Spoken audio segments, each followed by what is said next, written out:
Doujin, uma cultura milenar. Vídeo do nosso querido GaePNG. O link vai estar aqui na descrição para você também estar assistindo. Vamos começar aqui? Gae, que inclusive é um seguidor do canal. Vamos começar a ver esse vídeo. Você sabe o que é um Doujin? A gente vai descobrir agora. Esses dias atrás eu fiz um episódio com o Frost falando sobre os canais de nicho. O papo foi interessante pra caramba, eu pude aprender várias coisas naquele dia. Certa parte da live entramos no tópico de visual novel e doujin. Ele dissertou muito da origem e do impacto que esse nicho provocou na indústria japonesa. Então eu fiquei curioso para saber mais sobre na nossa conversa. E meus amigos, isso foi quase um rabbit hole, mas eu consegui sair antes que eu afundasse ainda mais nesse complexo buraco de informações. E pesquisando sobre o assunto, pude reunir informações para este vídeo. Doujin, uma cultura milenar. Certo. Quando pensamos em anime, mangá ou jogos japoneses, é fácil lembrar dos grandes estúdios. Eu tenho que falar aqui, ele já começou mostrando o Rakudai Kishi. O Gae é um homem com muita cultura, vale dizer. Rakudai Kishi, uma excelente obra aí.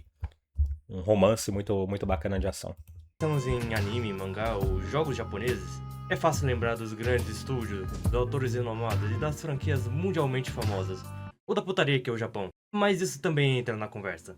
Por trás dessa indústria colossal, Qual existe é? uma cultura paralela, muitas vezes ignorada fora do Japão, mas que teve impacto profundo e duradouro. A cultura Doujin. Doujin significa pessoas com o mesmo interesse, e é justamente disso que se trata. Que interessante, né? Porque no japonês, esse Jin, ele sempre vai acabar querendo falar sobre pessoa, né? É o Burajiro-jin, é o Nihon-jin, América-jin, né? O Burajiro-jin, que é o brasileiro, pessoa nascida no Brasil, né? Burajiro-jin, né? Burajiro de Brasil, América-jin, América de Estados Unidos, aí Jin de pessoa, né? Descendência, a cidadania, na verdade. É, o Nihon de Japão, Jin, Nihon-jin. Cara, aqui é curioso o idioma, porque ele é muito simples em algumas coisas, mas depois você vai, quanto mais você entra, mais complicado você vai achando alguns empecilhos aqui e ali, né? Mas ele é um idioma que ele funciona de forma muito interessante quando ele tá querendo explicar coisas, né? Usando às vezes poucas palavras. Isso é fascinante, cara. Eu adoro japonês. Comunidade de fãs e criadores que se reúnem para produzir suas próprias obras. Isso aí parece algum evento, tipo Comiket, Comitia. Acho que ele vai até falar sobre isso daí.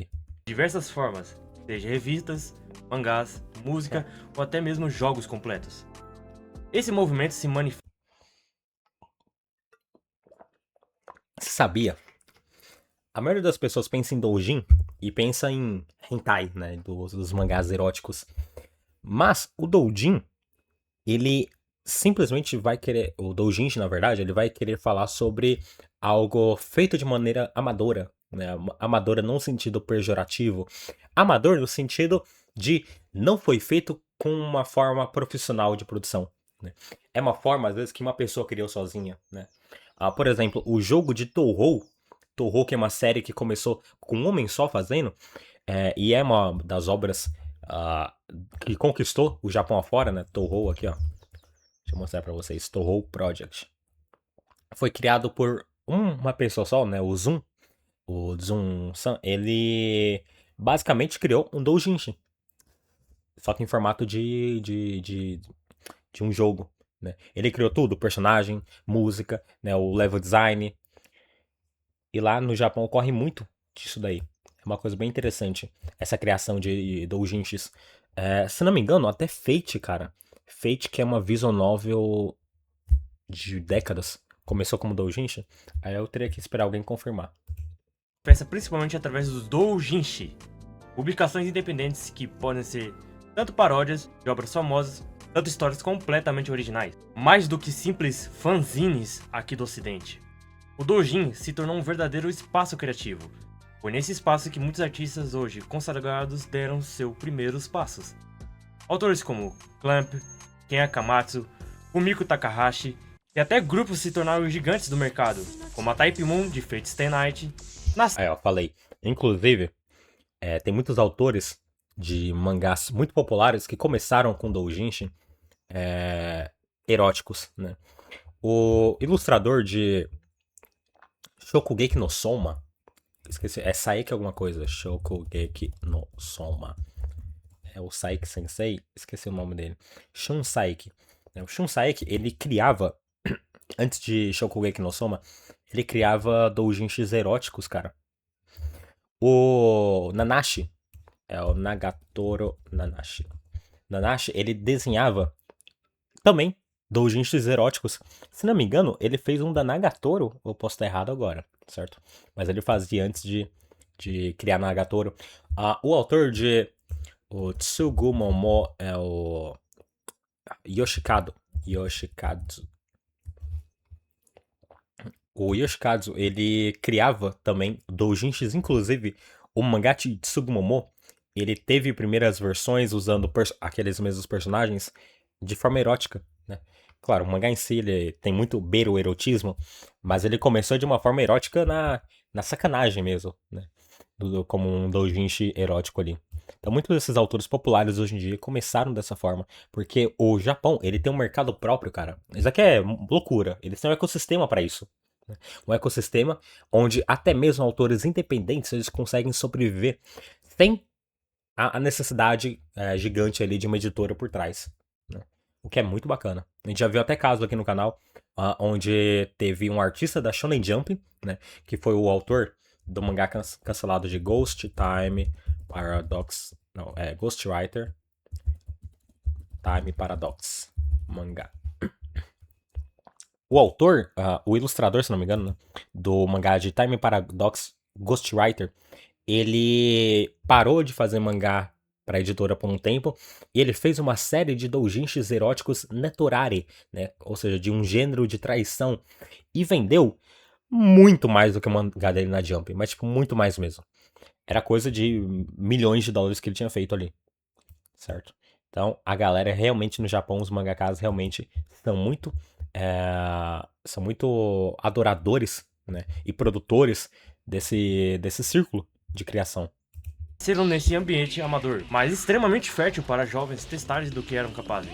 E o impacto não ficou restrito ao papel. A cena Doujin Soft foi o berço das visual novels, gênero que combina literatura e interatividade, e que moldou tanto o desenvolvimento japonês quanto inspirou a cena índia ocidental.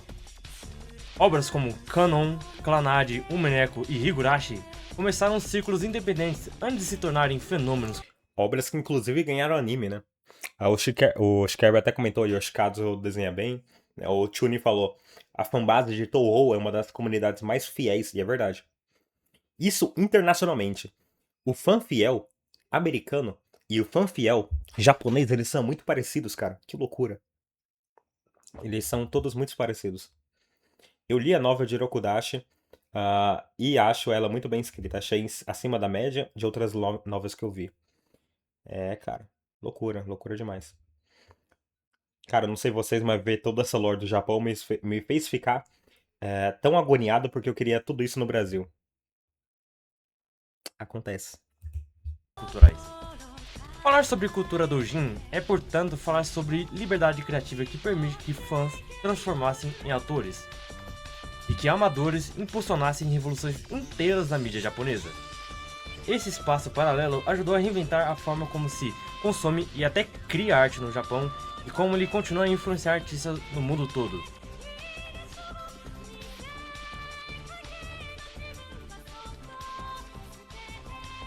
Qual é, Gai? Vai me dar copyright com essa música aqui, não?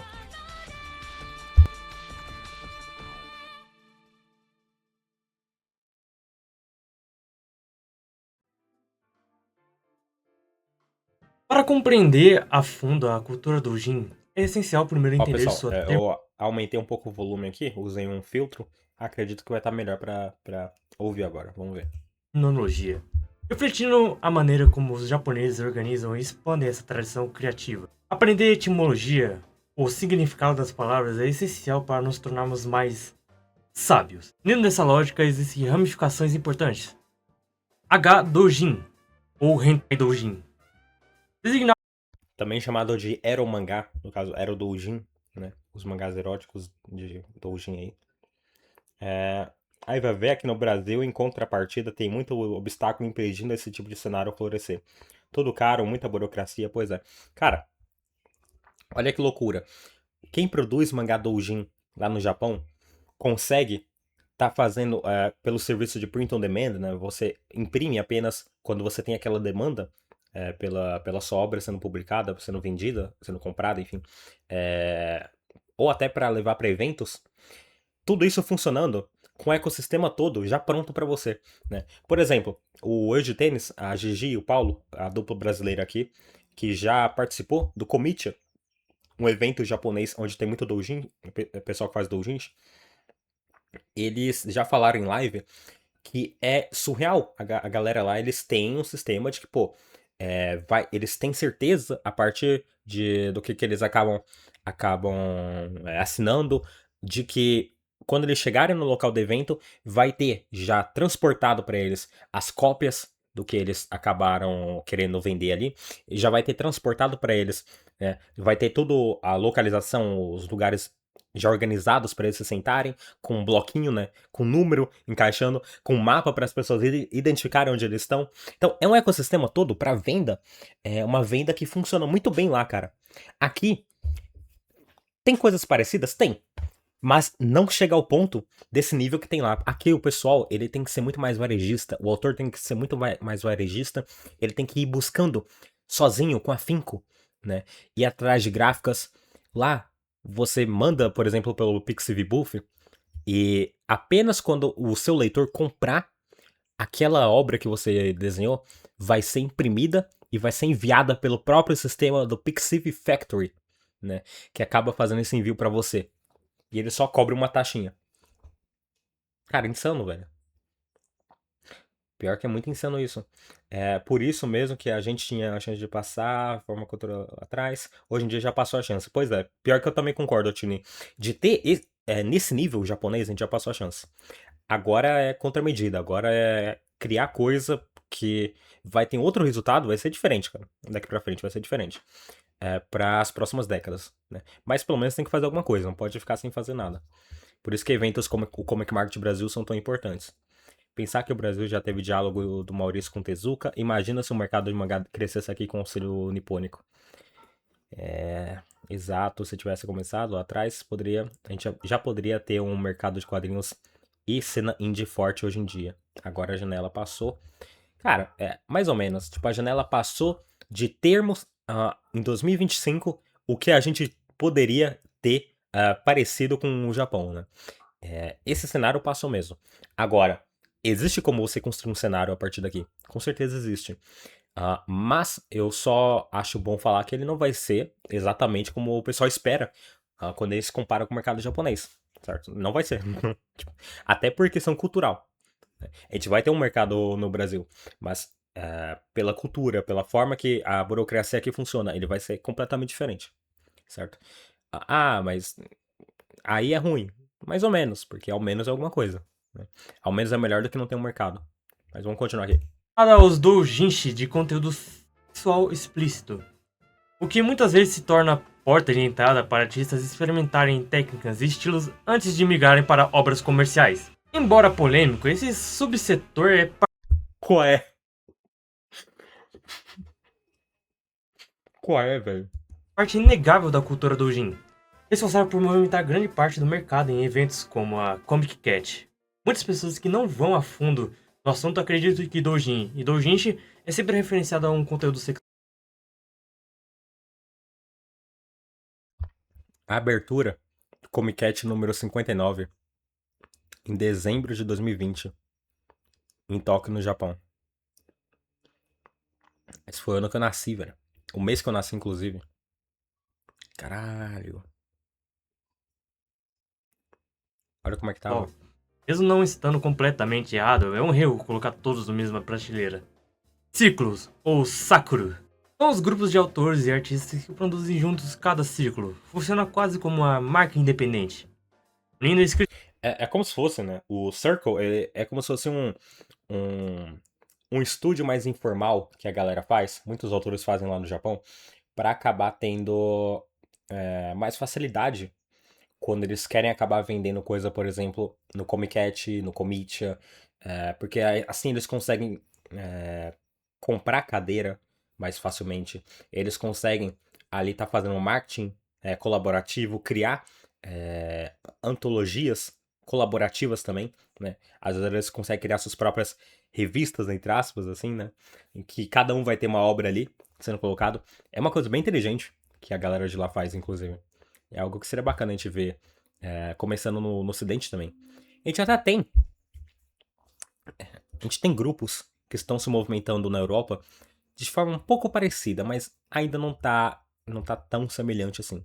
Né? Tem o On Hiatus, que ele é um grupo da Alemanha, se não me engano, de mangakás, mas ainda tá diferente, ainda não chegou nesse nível da galera se reunir e pensando até numa questão mais financeira, né, para estar criando tudo isso. A galera aqui no Ocidente ainda é um pouco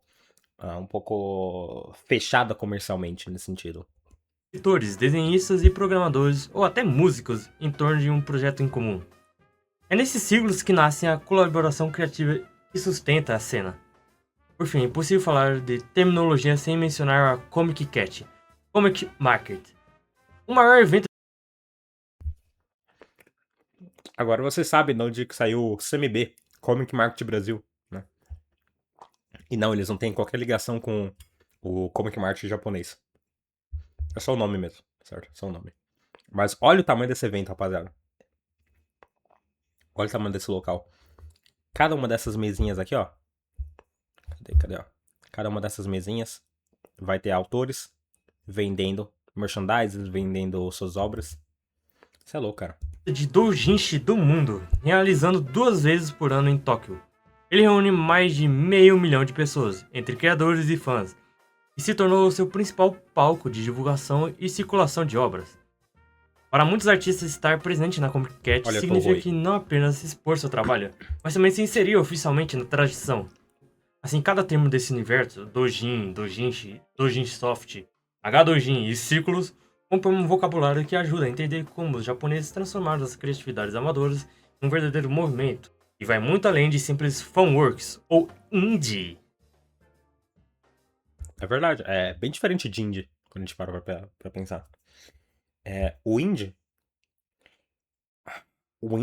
eu vejo ele ainda no ocidente sendo muito mais coisas solitárias, né?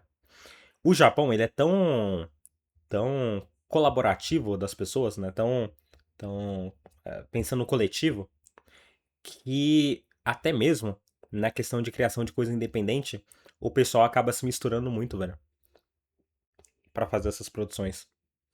Pô, isso aí é muito massa, cara. Tem o Comic Market que o Ikeda tanto faz propaganda, aí, ó. Mas parece que os quadrinhos nacionais vão pra outro rumo. Cara, não sei.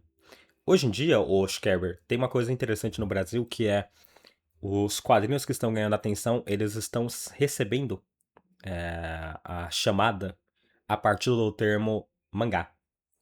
Então, isso, ao meu ver, é uma forma, né, da gente que entende mais do cenário de criação de mangá no Japão, a gente conseguir estar influenciando positivamente uma onda mais parecida, né, de criação técnica, de como é o mangá no Japão, para aqui no Brasil, e também de auxiliarmos trazendo um modelo mais parecido para editoras ou até para questão de publicação independente, que nem acaba sendo, opa, tem um mosquito aqui, acaba sendo no Japão. Eu vejo com bons olhos, sinceramente, o cenário BR quanto a essa questão.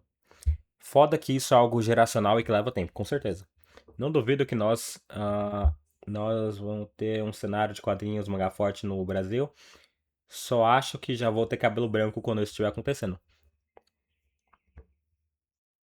Não sei. Vou falar uma coisa, ô Tchuni. Olha que interessante. Demorou muito tempo para o cenário coreano ele se estabelecer, né? Claro, ele teve o Hallyu coreano, que o governo trabalhou em colaboração com empresas privadas. Isso com certeza acabou propulsionando muito, né? E foi algo não apenas para quadrinhos, mas também para mídia, entretenimento no geral, né? Isso acabou alavancando muito. Mas, ao meu ver, o Hallyu é uma prova de que a criação de um mercado, hoje em dia, ela está mais acelerada do que nunca, cara. Principalmente para o mercado de entretenimento, né? Eu diria, cara, aqui vai ser muito, muito chute e minha imaginação própria, certo? Não leve isso como uma cartada ou algo assim. eu diria que é muito mais fácil, nas próximas décadas, da gente ver indústrias sendo criadas e demolidas em questão de literalmente uma década só. De uma década já saiu bastante. Minha visão, certo? Minha visão. Se isso vai acontecer de fato vai, porque eu tenho sempre certeza e eu sou o gênio de tudo. Mas se vocês não quiserem acreditar em mim, aí é por conta de vocês.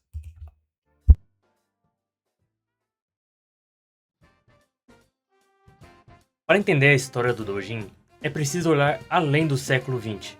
Devemos voltar séculos no tempo, até o período Edo japonês, quando a arte popular florescia nas ruas e mercados. Muitos antes das revistas Doujin e das Comic Cats, o Japão já possuía uma longa tradição de arte independente, serializada e acessível ao público comum. O ukiyo-e, ou imagens do fundo fluente. Essas xilografuras retratavam o cotidiano urbano, o teatro kabuki. Cara, a gente tá no meio de uma aula de história aqui, velho. E eu numa live falando um monte de besteira. Porra. Artesãs, guerreiros e paisagens.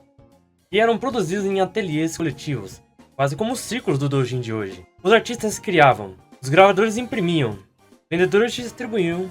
Era uma rede artesanal que funcionava fora do controle direto do poder político, movido pela demanda popular e pela curiosidade estética. Entre essas obras, havia também o shunga, gravuras eróticas amplamente consumidas no Japão pré-moderno. Muito mais do que pornografia, o shunga expressava sensualidade humana com humor, simbolismo e liberdade artística. Mesmo com tentativas ocasionais de censura, a produção florescia. Afinal, o ukiyo-e, o prazer e o belo eram parte natural da vida. Esse espírito libertário e artesanal do ukiyo-e e do shunga seria herdado séculos depois pelo doujinshi moderno. Ambos compartilhavam da mesma essência, a arte feita por e para o povo, e a necessidade de legitimidade institucional. Onde os gravadores do período Edo trabalhavam com tintas e madeira, doujin shika do século... Abriu uma questão na minha cabeça, que o Gai, ele mostrou no vídeo o mangá da Dokchan. Dokchan, que é um mangá criado, é um doujinshi criado no Twitter. E postado, tipo, é 1, 2 páginas. Né? E já tem confirmação, ou já aconteceu o anime? Deixa eu ver. Nossa, já aconteceu e faz tempo. Agora que eu vi. De 5 minutinhos cada episódio. É, rapaz. As obras produzidas assim, distribuídas em larga escala na rede social, realmente conseguem atingir muita gente, cara. E isso leva a galera a querer investir pesado. Se o governo brasileiro investisse pesado para criar um soft power brasileiro com cultura pop brasileira, acho que o tempo que a gente levaria seria cortado pela metade, na minha opinião. Provavelmente. Existe esse lado.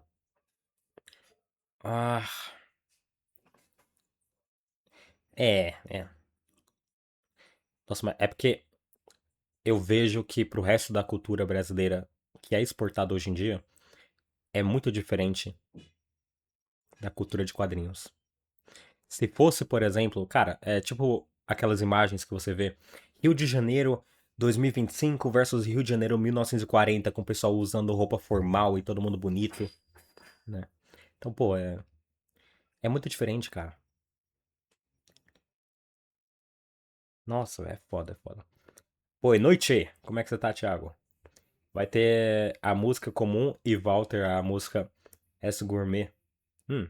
Tipo, feito por humanos e teremos opções. Como assim? Não entendi.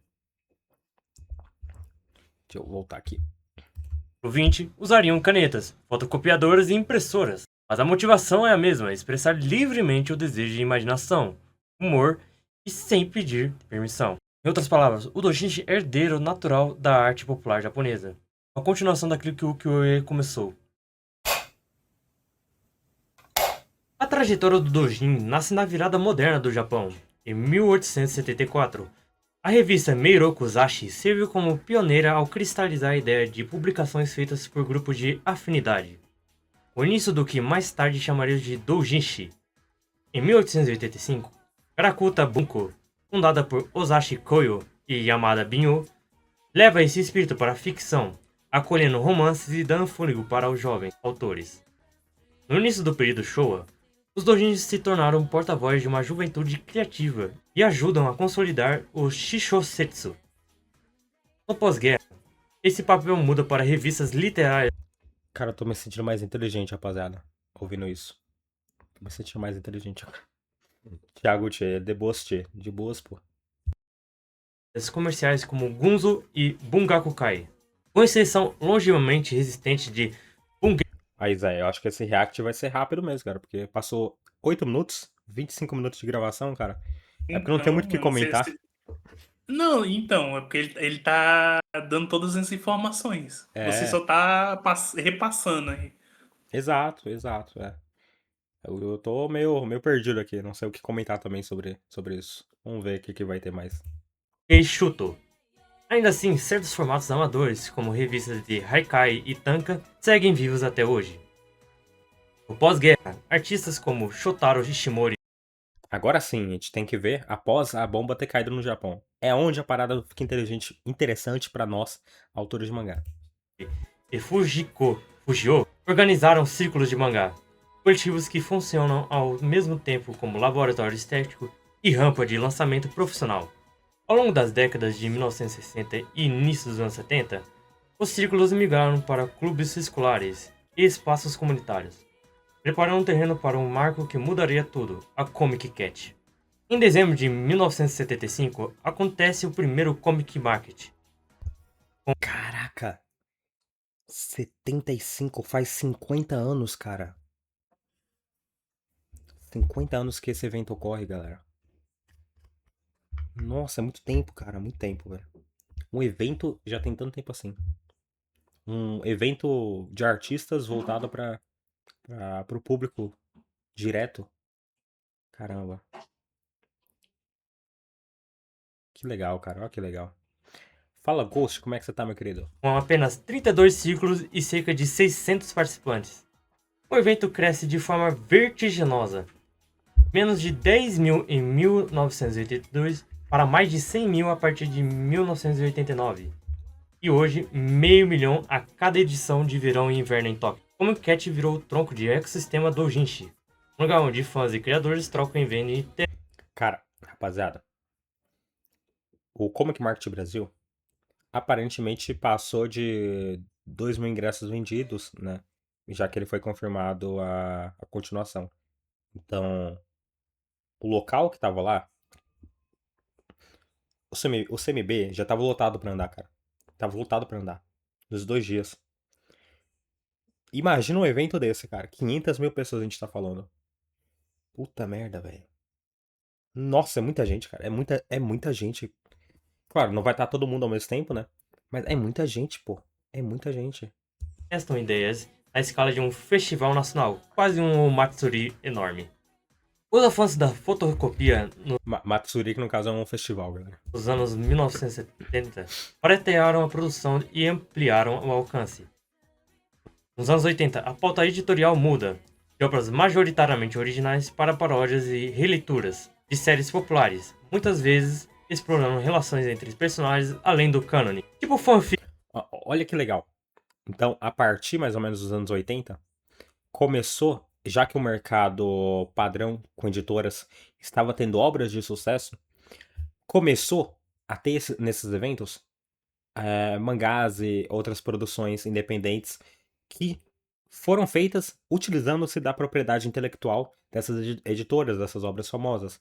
Né? É como se, por exemplo, imagina, começa a ter os doujins de Astro Boy, né? Vai ter doujins de histórias alternativas de Astro Boy contadas por pessoas dali, né? Por outras pessoas fora o autor original. É, cara. Então, basicamente, antes a galera mostrava suas próprias criações. A partir de um certo momento começou a mostrar também criação tipo fanart, né? E aí começou a atrair muita gente também.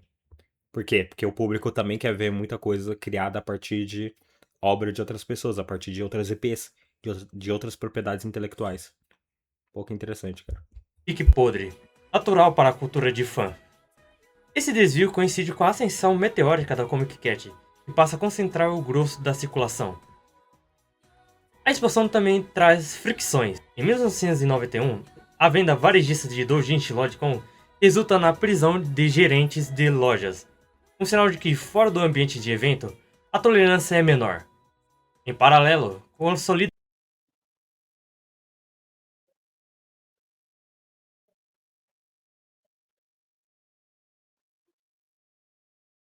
Opa, pô, tá falando mutado aqui. Mas isso daí, ó, é real. Tem em eventos, né? Certas coisas são muito mais permissíveis do que coisas que estariam nesse evento, só que do lado de fora. Né? Como assim? Por exemplo, existe um caso muito engraçado, eu acho engraçado pelo menos, que é de um japonês que ele se veste do uniforme da SS, né? O uniforme da galera do bigodudo, né? Do século passado. Aquele grande bigodudo, pintor austríaco, né? Enfim. E o cara foi execrado no Twitter, não no Twitter japonês, mas no Twitter internacional. E a reação dos japoneses era sempre: ué, mas ele tá no evento ali, local fechado, privado, o que tem? Né? Adolfinho Chan, exato. Ele tá, tipo, a galera realmente pensa: pô, mas ele tá no local fechado, então, de boa. Por que estão reclamando sobre isso, né? Porque dentro do evento existe uma permissibilidade muito maior. Caramba, cara. Os eventos realmente criaram uma cultura. Uma cultura de liberdade, assim. Que da hora, velho, que da hora. Assim, pra algumas pessoas pode não ser da hora. Eu vejo isso como um ato cultural pra essa galera, né? Tipo, um local livre do pessoal literalmente fazer o que bosta eles quiserem. Por isso que tem tanta gente, tipo, o cara é médico, ele vai nesse evento de cosplay, né? De cosplay e ainda de garota. O cara é pai de família e ele vai no evento sem a mulher saber e vai que nem uma garotinha. Se a prática de Acontece, pô. vista grossa por parte de grande parte das editoras e detentoras de direitos autorais. E reconhece o papel promocional do doujinshi. Qual o sentimento quando tu sente mais admiração, mas também muita inveja de alguém? É isso que eu sinto do Japão. Cara, a inveja, ela já parte do pressuposto de que você admira alguma coisa. Então é inveja mesmo. Pra você ter inveja, você tem que admirar algo. E a natureza efêmera das vendas em eventos de um dia. Teve casos notórios, como o processo da Nintendo contra o doujinshi de Pokémon, e o capítulo final não oficial Já leram esse doujinshi de Pokémon aí? Já leram, rapaziada? de Doraemon viraram referência no debate público. Para reduzir atritos, surge a Doujin Market, uma licença inspirada em Creative Commons. O nosso herói, Ken Akamatsu, a adota em 2013 em Uki Holder. Isso daí, né? Já vou até falar sobre esse rapaz, esse da foto aí. O Creative Commons, aqui tem no próprio YouTube, né? Ele serve para você proteger a liberdade de pessoas utilizarem de coisas de outras propriedades, né? Dentro de suas próprias criações. É uma forma legal de você evitar que sejam criados novos problemas a partir daquela criação. E o Japão, ele tem sua própria forma de fazer isso, né? Eu não sabia dessa questão do Doujin, de ter esse selo também. É bem da hora, pô, achei bem bacana. E esse rapaz aqui, ó, esse japonês que tá aqui do meu lado, cara, ele é o Ken Akamatsu, né? Ken Akamatsu Sensei, é o criador de Love Hina e Yuki Holder. Ele é um japonês, um mangaka que ele gosta tanto do cenário da indústria de mangás e principalmente a cultura doujinshi, que para proteger a liberdade nesses setores, ele virou político, né? E ele é adorado entre a galera autora de mangá e leitores de mangás mais assíduos, cara, lá no Japão. Deve ser qual doce. É, qual doce, né? Salve o Giripoca de Nietzsche. Comentadores como Lawrence Lessing chegam a descrever o ecossistema doujin como autorizado a existir. Na prática, mesmo a intenção com a letra da lei da época. Na virada dos anos 2000 em diante, impressões sobre demanda, downloads, lojas online e redes sociais baratearam, aceleraram e internacionalizaram a produção. Um white paper da indústria otaku de 2008 estimou em mais ou menos 27,73 bilhões de ienes as vendas de doujinshi em 2007. Uou, calma aí. Pera. 27 bilhões de ienes para dólar. Vamos ver. Tá, daria 171 milhões 800 mil dólares. Isso hoje em dia. Em 2007, o iene estava mais equiparado ao dólar. Em 2006. Vamos ver o histórico de câmbio aqui. Não. Vamos passar aqui. 2006. Vou colocar em março aqui. Vamos lá. Pô, aqui não tem? Ah, é foda. Mas naquela época, se não me engano, era mais equiparado a 100 ienes ficar por volta de $1. É mais próximo assim. Uou, caramba. Então, 27 bilhões, você corta 2 zero, daria 270 milhões de dólares. É grana pra caramba. Só pra um cenário de doujin, cara. Porra. É grana pra caramba. Cerca de 14,9% das despesas do público otaku, dimensionando a relevância econômica da cena. Em 2009, a Meiji University inaugurou Yoshihiro Yonezawa Memorial Library, preservando milhares de caixas de doujin, reconhecendo academicamente a importância histórica do fenômeno. Em paralelo ao impresso, Doujin Soft transforma quartos em clubes em micro-estúdios de jogos, como em muitos animes que lançam, que representam bem como que era antigamente o desenvolvimento de jogos independentes no Japão. O modelo Demo Online mais venda completa se espalha, e a história de ida e volta entre amador e comercial se tornam comuns. O beat'em Quem conhece esses doujin de jogo aí que acabou de mostrar vai preso, demorou? up Ragnarok Battle Offline ganha lançamento oficial fora do Japão. A Type Moon evoluiu de ciclo doujin a desenvolvedora comercial. E hoje a Type Moon é dona de um dos jogos mais rentáveis do mundo todo, cara. Com bilhões de dólares de receita. É, rapaz. É engraçado. Não sei se vocês já viram. A MiHoYo. MiHoYo, que é a dona do Genshin, né? Olha aqui, já até só de procurar no Google já aparece isso daqui, ó. O título do site deles, MiHoYo. Tech Otaku Save the World, né? Os otakus de tecnologia, eles salvam o mundo. E realmente, cara, os otakus daquela época, eles se tornaram figuras impressionantemente poderosas nessas indústrias. Época boa, saudade, pois é. Atualizações como Reset Embora eu vou fazer 25 anos, então naquela época eu era menor do que hoje. E muito mais novo. mostram que há público global para obras nascidas nessa cena. Tudo isso prepara o terreno de um gênero decisivo para game dev japonês.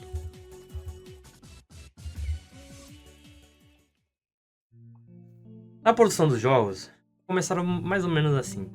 Nos anos de 1990 e 2000, a produção dos jogos doujin acontecia em condições bem limitadas, para não dizer precárias. Ferramentas acessíveis como NS Scripter e mais tarde o OnScripter permitiam transformar histórias em jogos narrativos.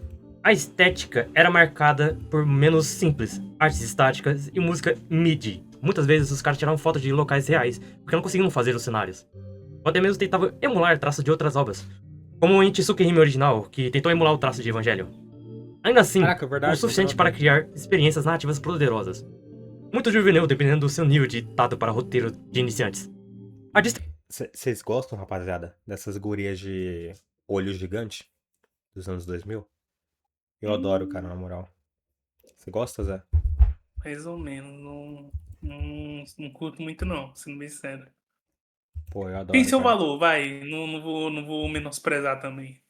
É porque Eu, os modelos de hoje em dia são muito mais bonitinhos, tá ligado? é, é, nossa, cara, mas sei lá, eu vejo, tipo esse mangá aqui, o Hakutako, que é um mangá do ano passado, né? Da Jump, que foi Uhum. cancelado. Cara, eu adoro esse design dos personagens.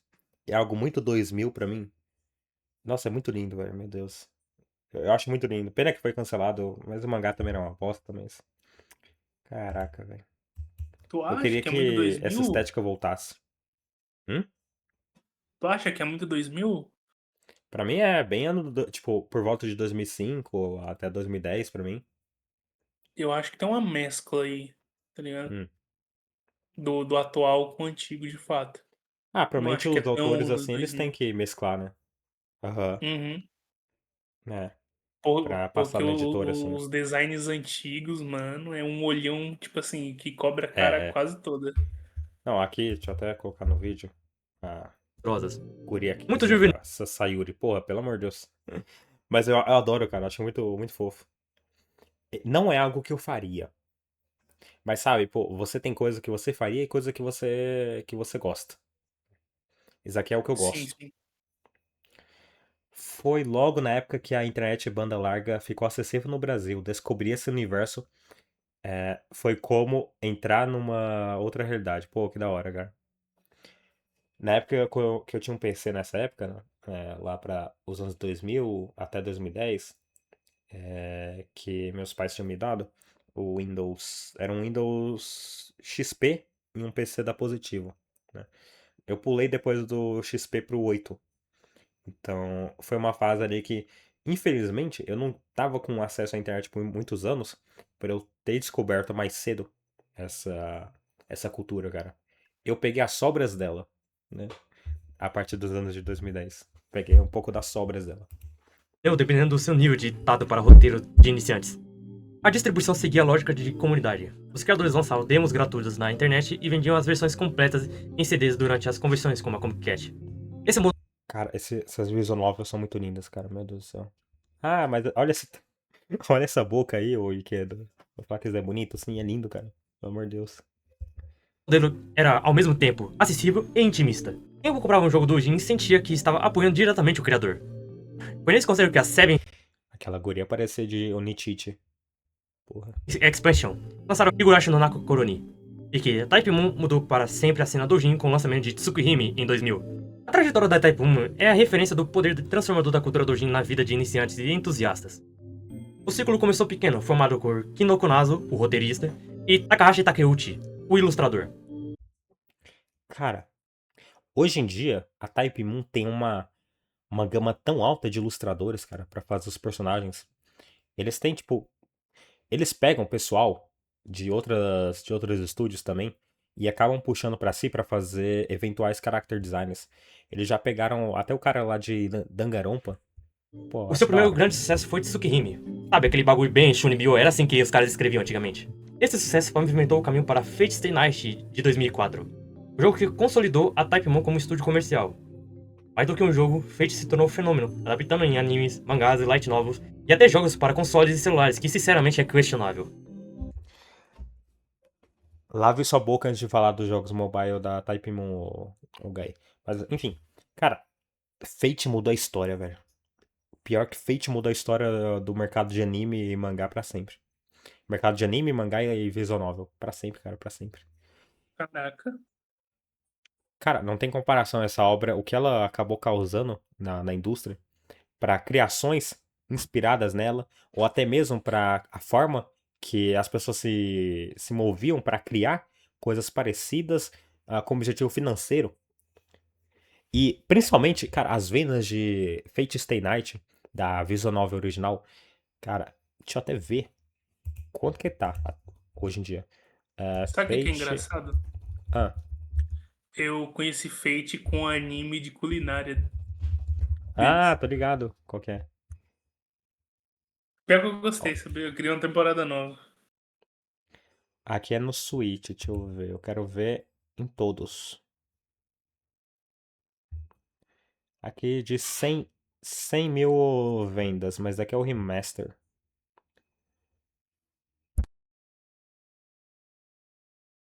Aqui tá falando remaster, caramba. Alguém sabe os dados referente ao As original? vendas? É a venda, eu quero saber as vendas originais. Confesso que tenho a visual de Fate comprada, mas nunca joguei. Cara, eu acho que eu joguei no máximo uns 20 minutos.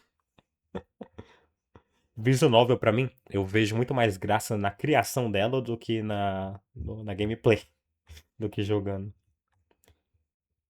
Ah, Fate Stay Night Original VN Sales. que só tá mostrando o remake, o remaster. Fate Stay Night, Visa 9 de 2004, vendeu aproximadamente 400 mil unidades no Japão até antes, Omar, de 2007. Como é? Before it's... Ah, não, como é? É antes do lançamento da versão para todas as idades. Cara, uma Visual Novel vender 400 mil unidades é coisa pra caramba, velho. Nossa, é muita grana, puta merda.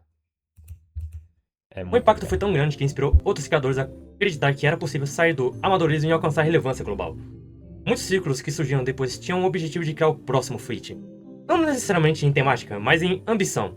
O sucesso da Type 1 provou que um projeto independente, nascido em um quarto apertado, um círculo de amigos, poderia transformar-se numa franquia multimídia capaz de competir com jogos gigantescos da indústria.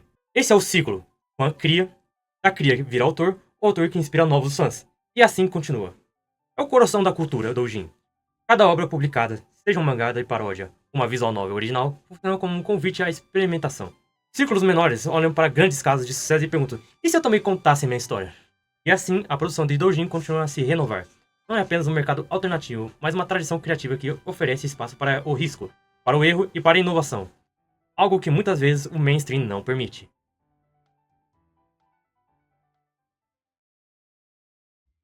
A cultura doujin nasceu no Japão, mas suas consequências ultrapassaram fronteiras.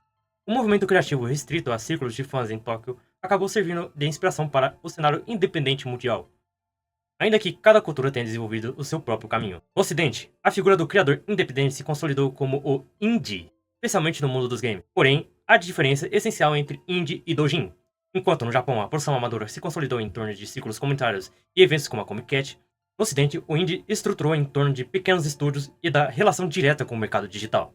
O indie ocidental muitas vezes é movido pelo desejo de inovação tecnológica ou crítica à indústria AAA, enquanto a indústria doujinshi foi desde o início uma expressão comunitária, mesmo sem expectativa de lucro. Essa diferença explica por que doujin desenvolveu uma rede que bizarro. cultural sólida, Que enquanto o bizarro. indie depende de... Basicamente, cara, o doujinshi ele só é possível existir. Isso de forma cultural, tô falando. Pelo nível de coletivismo que o Japão acaba tendo. Em uma sociedade como sociedade ocidental, onde o individualismo é muito mais priorizado, é muito difícil a gente acabar vendo algo assim. É muito difícil, cara.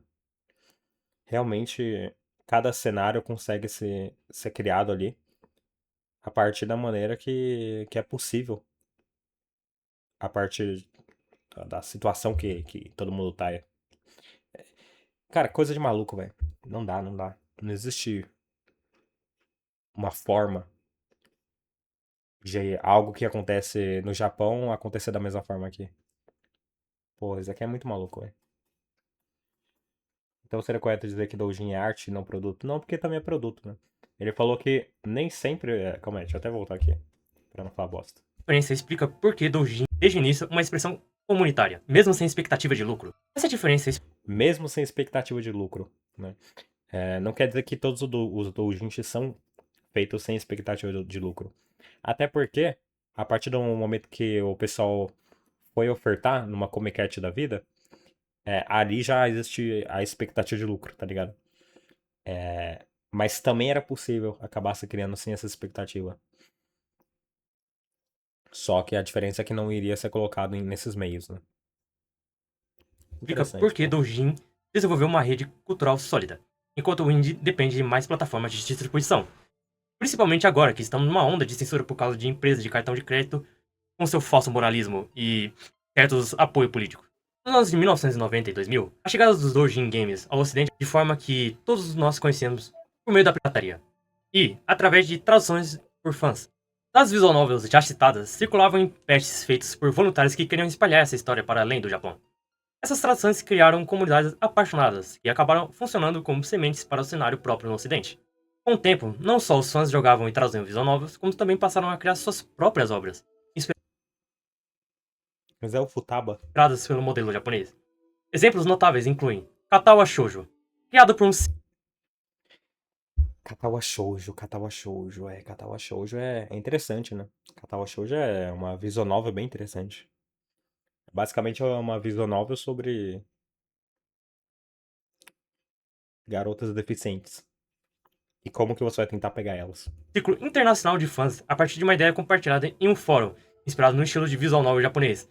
Uma ideia que, sendo sincero, é quase perturbador, mas é um conceito. Não fale mal do meu Katawa Shoujo. O protagonista tem um problema cardíaco e é transferido para uma escola para pessoas com deficiência. E lá ele se apaixona por algumas garotas com necessidades especiais. Toki Toki Literature Club, obra americana que levou a estética das visual novels do Cara, sabe o que é o pior de Doki Doki Literature Club? É que só funciona uma vez.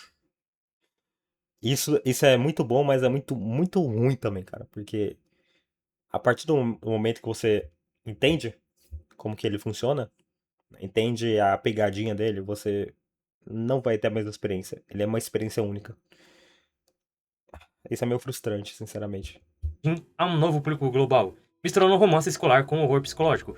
VA11 How A, desenvolvido por um estúdio inspirado no formato das visual novels japonesas, com ambientação cyberpunk e estética única. Todos esses casos mostram como o espírito Dojin, a liberdade para contar histórias pessoais e estética Tem um visual bem bacana. única. Todos esses casos mostram como o espírito Dojin, a liberdade para contar histórias pessoais, ousadas e fora do padrão comercial, se espalhou pelo mundo. Com a Eu não lembro se ele vai citar, mas eu vou citar já de imediato, então. Existem mangás que eles começaram de forma também nesses image boards japoneses, né? No Futaba-chan, no Nichan. E que eles depois se tornaram populares fora desses fóruns. Né? Como, por exemplo, o próprio Onani Master Kurosawa, que é um dos meus mangás favoritos até hoje. Ele começou, ó, você consegue até ver que ele foi feito bem rabiscado no papel, né? Depois digitalizado. Ele foi feito com uma piada entre o autor com a galera no fórum, né? E de maneira independente. Esse daqui, acho que dá pra falar. Esse daqui não tinha expectativa financeira, o Chun-Li. Esse daqui não tinha. O outro mangá dele, inclusive, que é o Molester Man, né? O Homem Molestador,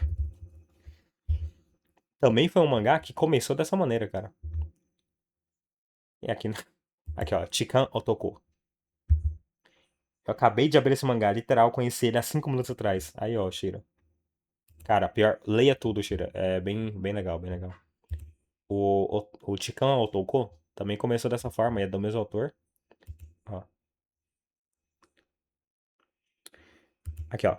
Molester Man é um mangá baseado numa história contada no Nichan.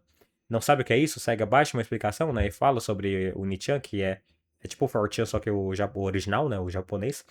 E, no caso aqui, ó, a história do mangá foi contada pelo próprio Molester Man em um tópico, né? Porque lá, os fóruns, assim, você tem tópicos pra comentar. Os fios.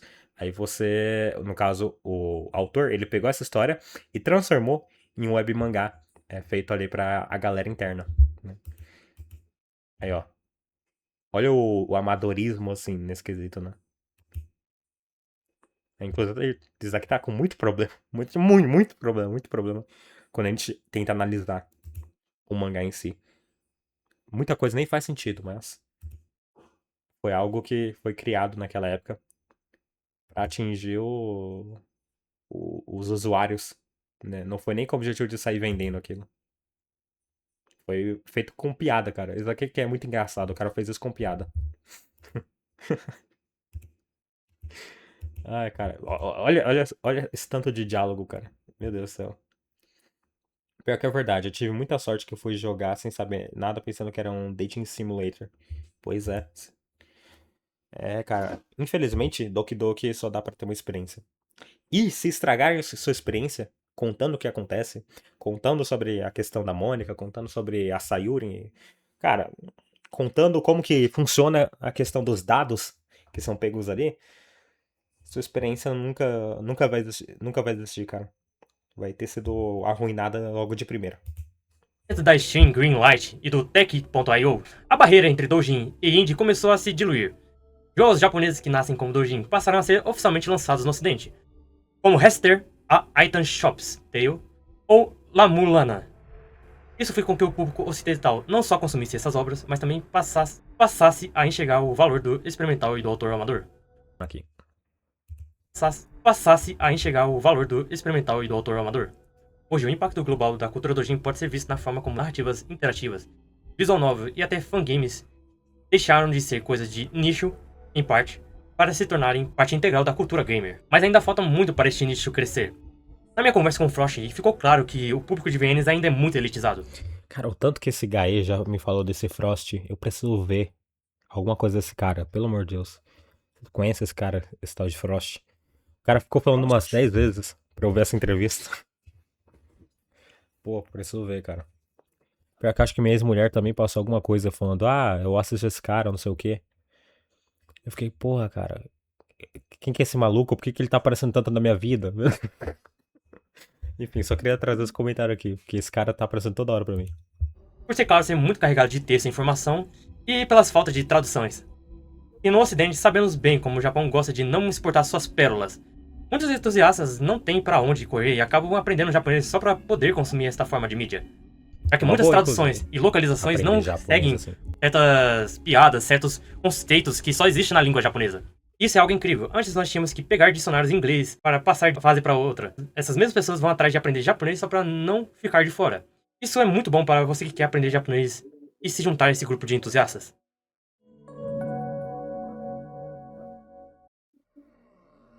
Sendo sincero, eu não prestei muita atenção nessa parte do cenário. Tanto que o Frost, que eu dei uma consultada para ler o meu roteiro, disse que iria ficar incompleto se eu não falasse do cenário musical. Beleza. Dentro da cultura do Jin, a música sempre ocupou um papel essencial, não apenas como trilha sonora, mas como uma expressão criativa quase essencial para qualquer mídia. Utilizando os personagens Opa, pera aí, meu gato tá quebrando minha porta, cara.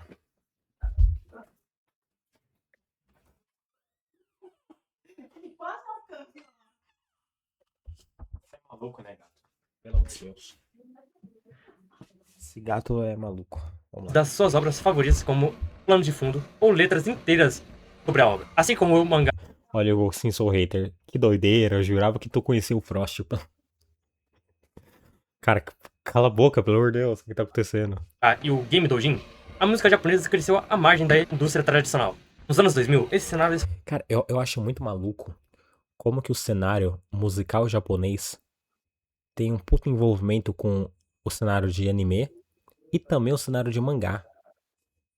Cara, isso é muito bizarro, velho. O Eve, o artista japonês, todo o clipe musical dele é feito com estúdio de anime. Quando algum VTuber ou artista iniciante ali, algum taite japonês está fazendo alguma música, geralmente eles fazem clipes que utilizam da estrutura visual de mangás. Né? Às vezes mesmo com mangás em si, deixa eu até colocar um exemplo aqui. Vou colocar um exemplo para vocês verem. Kanata Channel Musics. Kanata. Amano Kanata Channel Songs. Aí, ó, até o Turing falou, né? A Mori Calliope, que é uma VTuber, já cantou umas 5 opening endings aí de anime de temporada, inclusive de One Piece, né? Coisa promocional de One Piece. Tem uma música dessa Kanata. Nossa, agora não vou conseguir abrir todas, né? Mas deixa eu abrir uma aqui pra gente mostrar de exemplo. Ah, cara, eu quero achar. Será que eu consigo achar? É uma em que ela usa um visual, né, uma estética visual de mangá. As cenas do mangá vai passando. a- Acho que é esse daqui. É esse daqui? Acho que é. Espera. Cancelato? Cantilado, como assim? Tá. Vamos ver. Eu não vou passar a música em si, né? Mas eu tô passando pra vocês verem um clipe. Vamos lá, anúncios. Bora. Aqui. Olha isso. Fiquem de olho, certo? Fiquem de olho. A estética aqui, né? Mas vamos passando aqui, ó. Olha os quadros de mangá. Tem a música vai passando, mas tá mutado aqui, né? Olha que interessante, velho.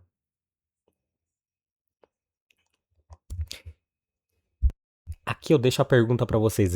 Existe algum artista brasileiro, cantor no caso, cantora, enfim, que faz isso daqui?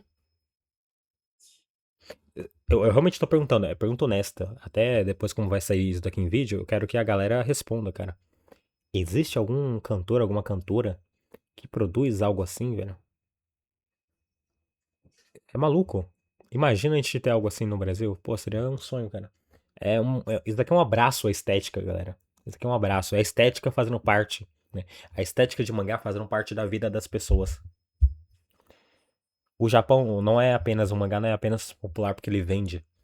É porque, esteticamente falando, ele faz parte da cultura, cara.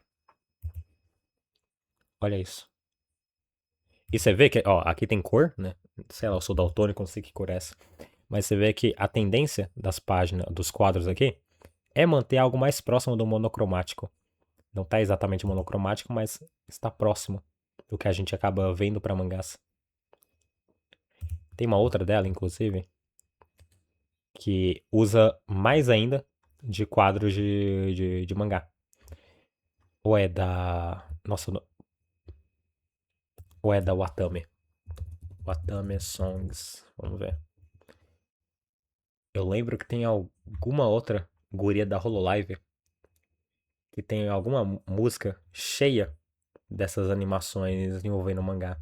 Mas enfim, pra não ficar muito grande aqui, não vou ficar procurando não. Bora continuar aqui.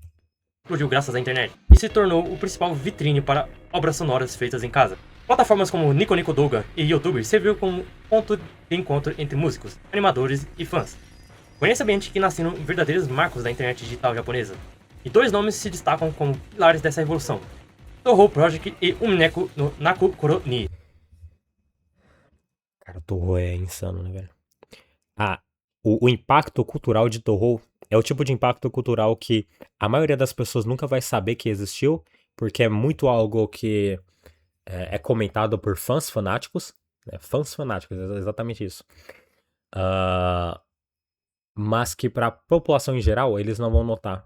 Mas muitas coisas que eles consomem hoje em dia, e que vão consumir ainda mais daqui pra frente, foram baseadas no que Touhou gerou para a comunidade otaku, né? Parece que todas as áreas do mercado do Japão se conversam. Pois é, no Brasil meio que cada um é longe do outro. Verdade, cara. Sim, mangá é cultura, e você sabe uma das causas do mangá sem tons de cinza e preto e branco não é só devido ao custo. Hã? Uma coisa do porquê que é feito em preto e branco, tirando o custo? Tirando o custo e a estética? Agora você me deixou curioso. Vamos lá, me diga aí, ô Thiago.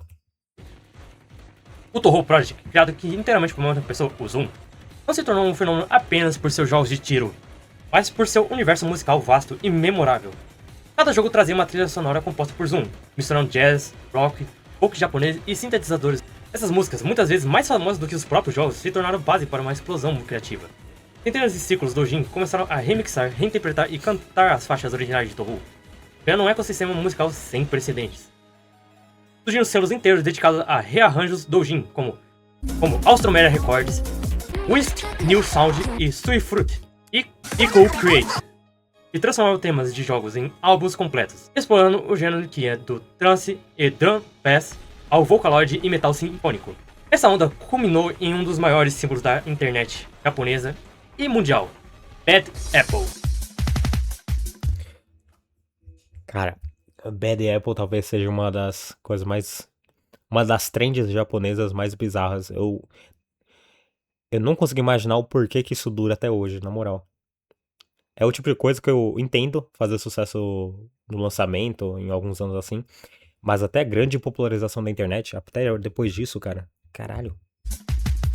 É um ícone cultural japonês. Originalmente uma música instrumental do jogo Touhou for Lotus Land Story, ela foi reinterpretada pela Almost Records com os vocais de Nomiko e debutou em 2004 com seu próprio ciclo. E eu não consigo entender por que dura até hoje, mas que bom que dura até hoje. Pois é, não, com certeza, que bom. Em 2009, veio um clipe da silhueta das personagens que viralizou globalmente. A animação em preto e branco, sincronizada com as músicas.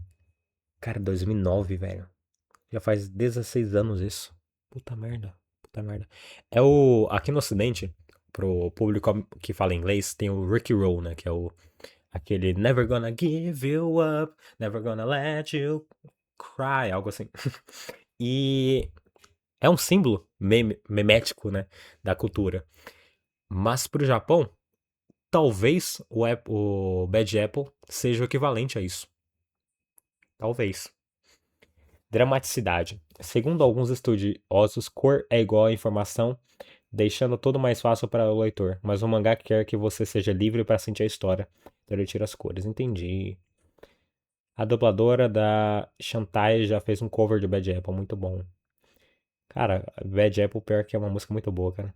Assim, sem a cor, você fica livre para imaginar e sentir o que quiser. Tornou-se um ícone absoluto. É porque assim, também tem o lado estético pensando em quesito técnico, cara. Que o preto e branco, ele dá muita margem à criação de alto contraste e isso facilita você brincar bastante com o visual não, cara.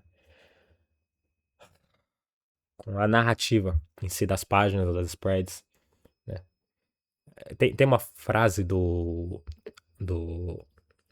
Mashiro, do Mashiro Moritaka, o Saiko, né, de Bakuman, do mangá e anime de Bakuman, que ele fala, é meio assustador, não exatamente é assim que ele fala, né, minha liberdade aqui, mas é assustador quando eu vou desenhar uma página de mangá, porque é muita liberdade, né, você pode fazer literalmente o que você quiser nessa página.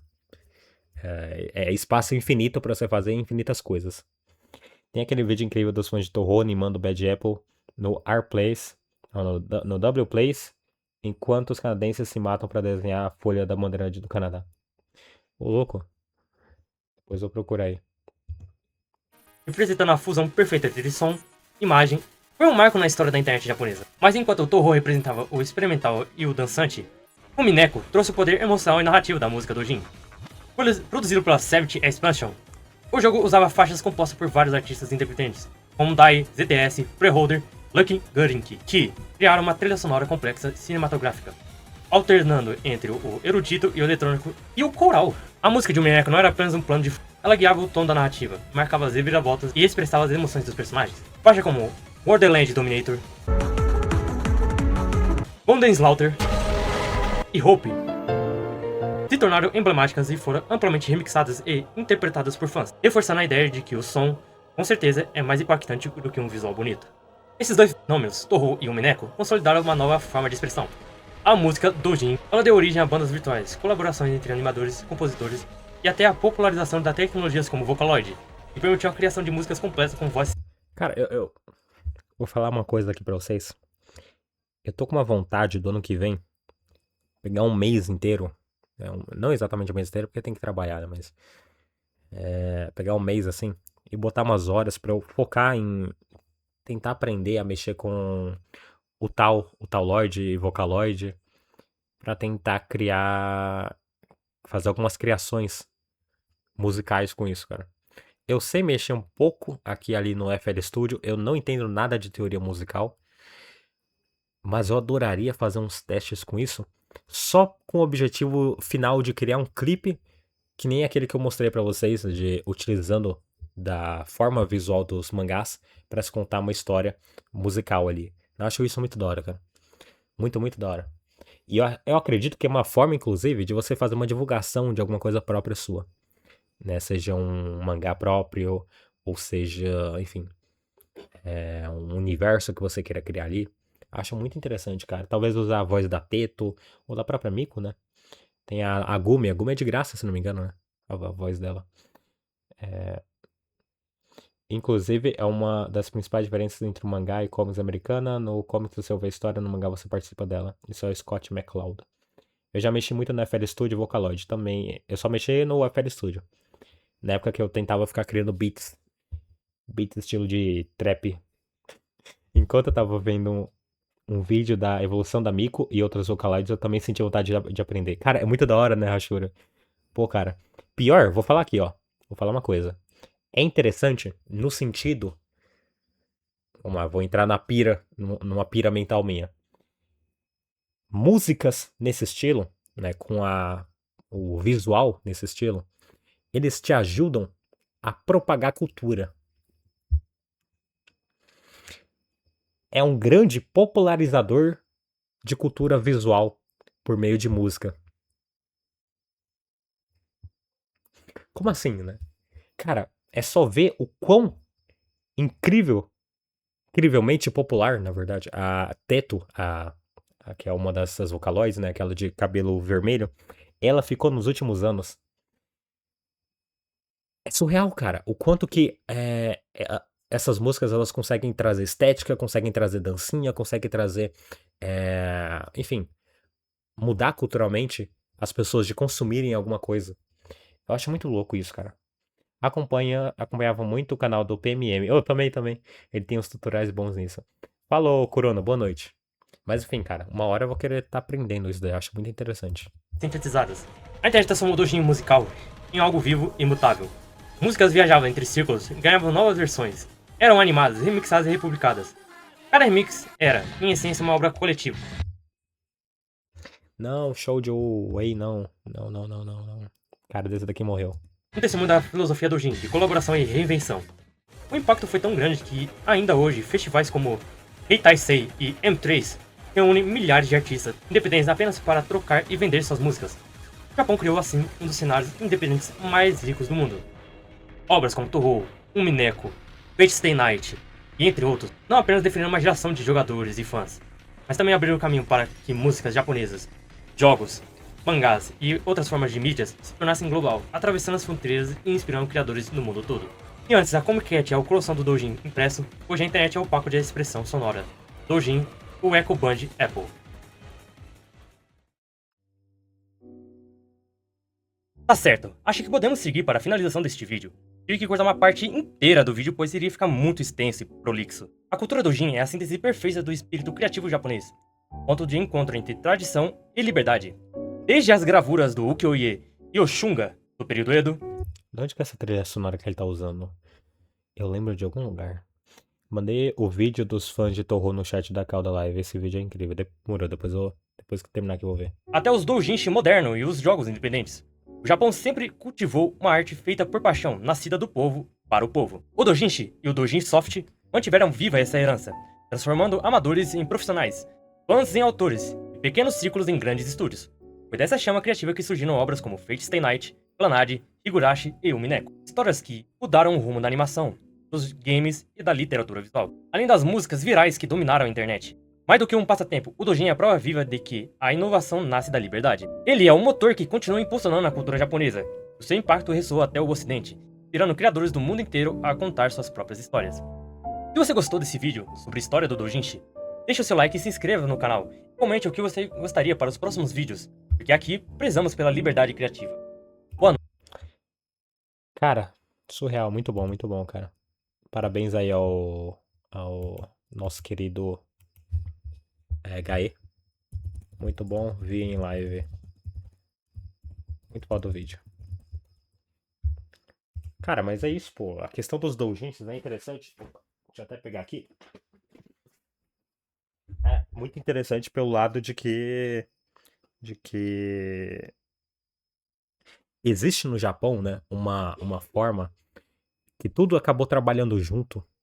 Vários tipos de mídia, de entretenimento diferentes trabalharam juntos pra chegar em um ponto, né, de propagação em que um alimenta o outro pra existir, né? Seria bacana de ter algo assim aqui no Ocidente, mas é complicado. Tem coisas que funcionam melhor em certas épocas de acontecer, mas não é impossível explorar o mar azul, né, o Blue Ocean, nesses lugares como o próprio Brasil. Enfim, cara. Fiquei maravilhado. Parabéns aí, Gaí, pelo vídeo. Vai estar aqui na descrição para quem quiser ver o canal dele também. É só conferir. Se inscreva no canal do Gaí PNG. Obrigadão aí.